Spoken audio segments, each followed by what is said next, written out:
Regular Show and Invincible are two television medias that are often brought up in the same subject with one another. It's a pretty big meme topic and it's been this way for the past couple of years. And heck, even I contributed to the whole mess around this time last year. So as a sort of sequel to that video, I figured that I would put up two characters who have a lot in common but are at the same time very different. That being the Immortal and Skips. Both of these guys are, well, immortal. They're both very burly individuals who have lived for centuries, but while one is seen as fraudulent as well as just genuinely being useless, the other is just the opposite, as Skips is a constant source of wisdom and reassurance that often comes in clutch for his friends whenever they may need him for whatever reason. And honestly, his area of expertise is pretty wide, from songs so catchy they take over the listener, gigantic kaiju-esque guardians of secrets, immortal magical cosmic babies, or even death himself. As he puts it, he's probably seen it before. So if the Immortal were to ever pull up to the park from Regular Show, I think it'd be pretty interesting to go over Skips' abilities and capabilities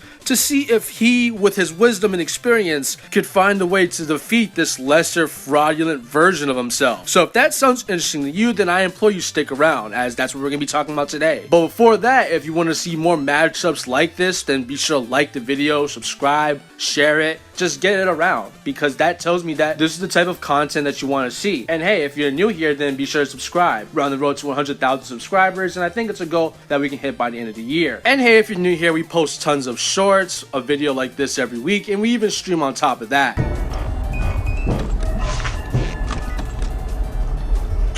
Fuck this fucking game, bro. Fuck. So considering it's free, you're gonna get a lot of content out of me. But with that being said, let's get into the topic that you clicked the video to find out.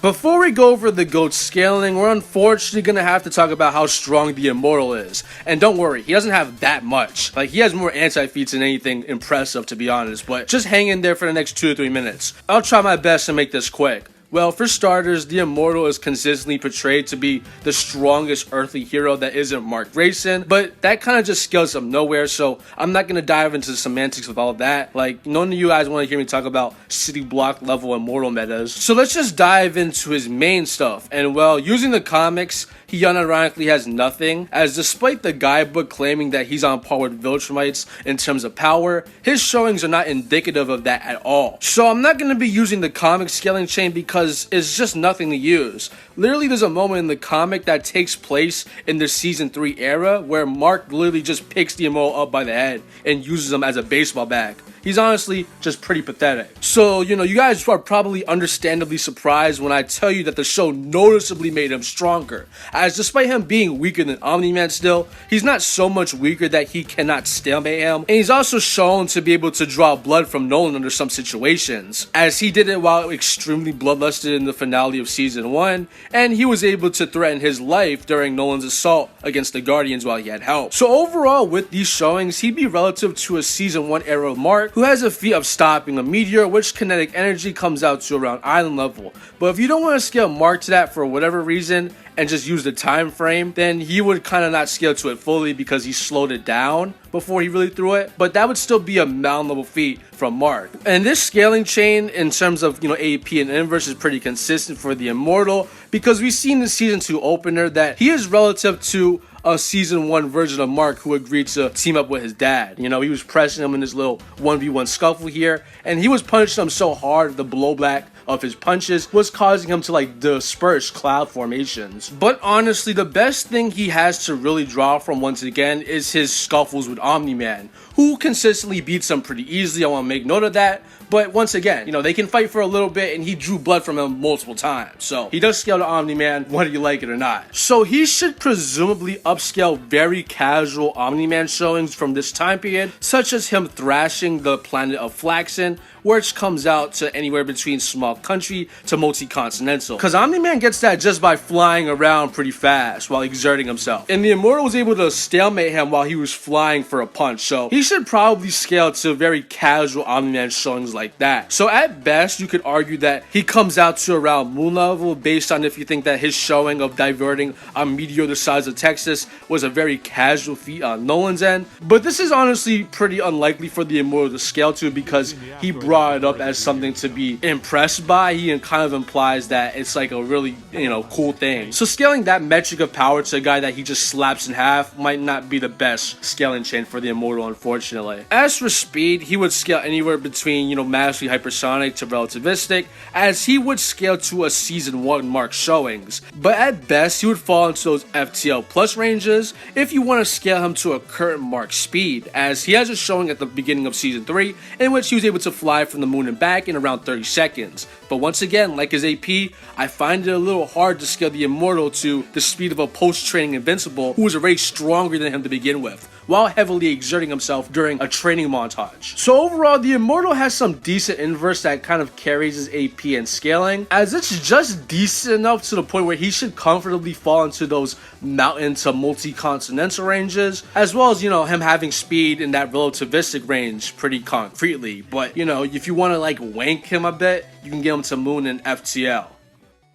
Regular Show is inherently a very inconsistent cartoon. Literally anyone who's seen that can probably vouch for that fact, and it's a notion that's even followed through with the power scaling of some of its characters. Skips, for example, can go from getting ran over by a golf cart to surviving punches that can output comparable forces to nuclear bombs. So instead of me trying to find some type of consistent end for our Yeti, as I'm just gonna give him the Fist of Justice, because at least in terms of AP, it would upscale base Skips in his entirety, so I really wouldn't have to go through and sort out all of his feats and how inconsistent that can be, because with the Fist of Justice, he just upscales everything, good or bad. For starters, base Skips is already the strongest member of the base part crew, and as detailed in this video here, there are tons of durability showings that would get these characters in the city block to city level ranges in terms of at least durability. I really don't feel like doing a deep dive on the subject because I did it right here, as Skips would upscale all of these showings even in base, as once again he's displayed and stated to be the strongest of the part gang. So with the Fist of Justice,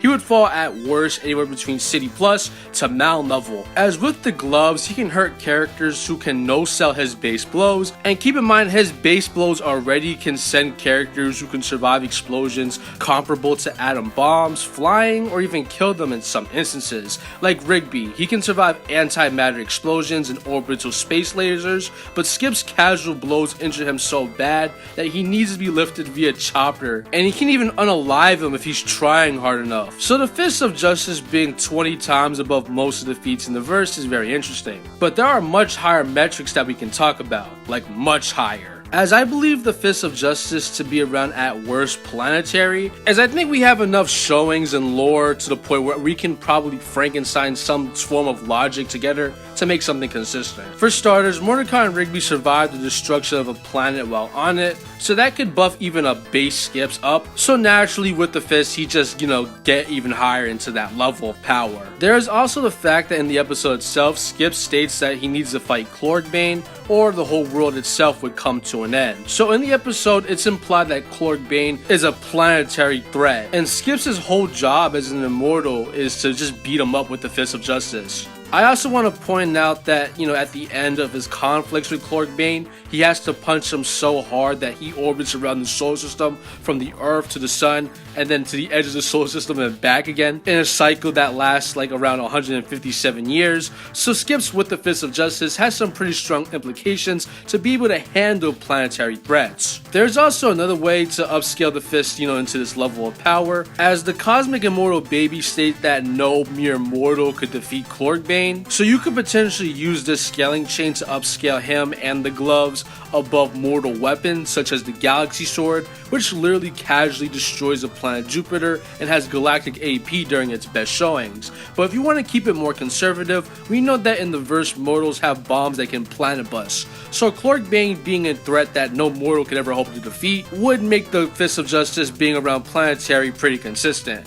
But if you want to be super funny, during the final batch of regular show episodes, Skips brings up the possibility of utilizing the Fist of Justice against anti-pops. Not to imply that they would work or beat him or anything crazy like that, because Skips has no real knowledge to the scope of the Titan's powers, but seeing as how at that point in particular, he did know that Pops' supposedly evil brother was a threat to the whole universe. So Skips bringing up the Fist as a possible option to deter this threat is very interesting if you want to dive into the semantics of all of that. You could also attempt to make the case that the Fist of Justice could possibly hurt anti-pops, as base skips is able to snap the power in half like a Kit Kat, whereas it was shown to be able to have a much better showing of durability against a wave of anti-pops blast energy. I want to keep in mind that, he's well above being a threat to the fabric of the universe at this point in time, so skips need destroying the power faster and easier than anti-pops could is a pretty interesting showing that the Fist of Justice would just upscale. I'll leave that last bit up to you, but I think there's already enough that we brought up for us to confidently say that the Fist of Justice should grant skips the AP to box with planetary threats. As for his speed now, Skip scales directly to the god of basketball, with him being able to catch him lacking with a direct dodgeball throw. This is important because he's a character who is shown to be able to fly across the solar system while playing a game of basketball, with the overall sequence showing the gang well past Jupiter by the end of it, granting Skips MFTL combat speed and reaction times, as Skips can catch guys lacking who can cross interplanetary distances in a very short manner of time.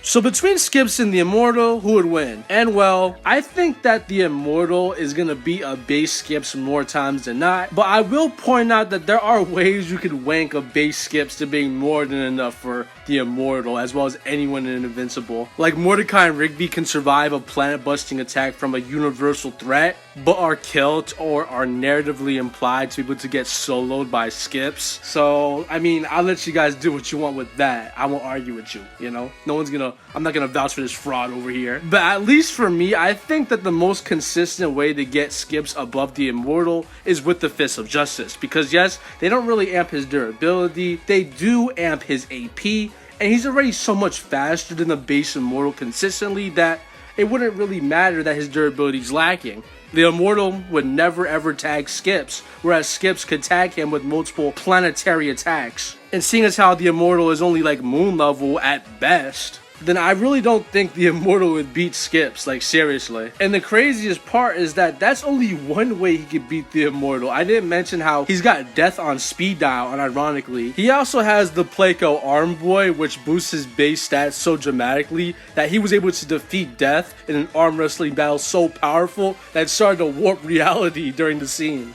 He has access to his double glazed apple fritter donuts, which grant him speed and so insane that he sees these MFTL plus characters as completely frozen. And I'm just gonna stop it right there, but would you be surprised if he had 4 or 5 more ways that he could handle the Immortal? I know I wouldn't. So despite both of these combatants being immortal characters, Skip shows us that there's levels to this, as there's having simple immortality, and then there's defeating death itself, as today's winner is Skips from Regular Show. We tried it the nice way, now we do it the Skips way. So with that being said, that's the matchup. And before we say our last couple of things, I want to give a special shout out to the Headless Glenn, as he made this really funny thumbnail that I wanted to use for this video. And I know it's probably a good reason why y'all clicked it, so I really do owe him this shout out. I'm a fan of the guy himself, and I watch him whenever he does post, where he goes over niche verses as well as niche metas for more popular IPs. You guys want to hear about the Master Chief that can beat Doom Guy? Or mountain level Ratatouille? Honestly, y'all, I'm putting y'all on, for real. This stuff is pretty good.